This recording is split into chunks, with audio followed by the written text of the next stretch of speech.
נדבר על התמלוגים אחרי זה. כן, אחר כך. סגור.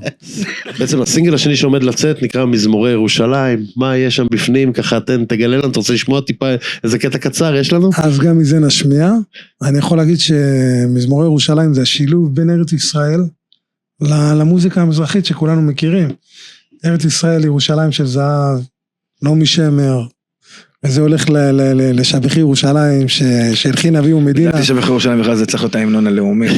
זה שיר שהוא כל כך ישראלי, ובעיניי, אתה יודע, כל החיבור למקום, וכל החיבור מילים של דוד המלך. מילים של דוד המלך, לחן של אבי ומדינה. החיבור בין יהודים של פעם, לישראליות של היום, זה ההמנון. בעיניי זה ההמנון.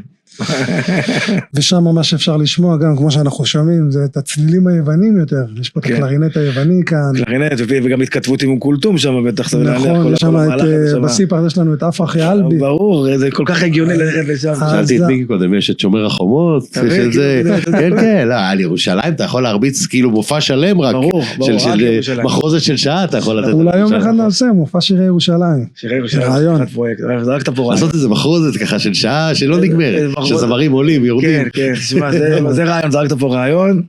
אנחנו נדבר על התמלוגים אחרי זה. כן, אחר כך. סגור.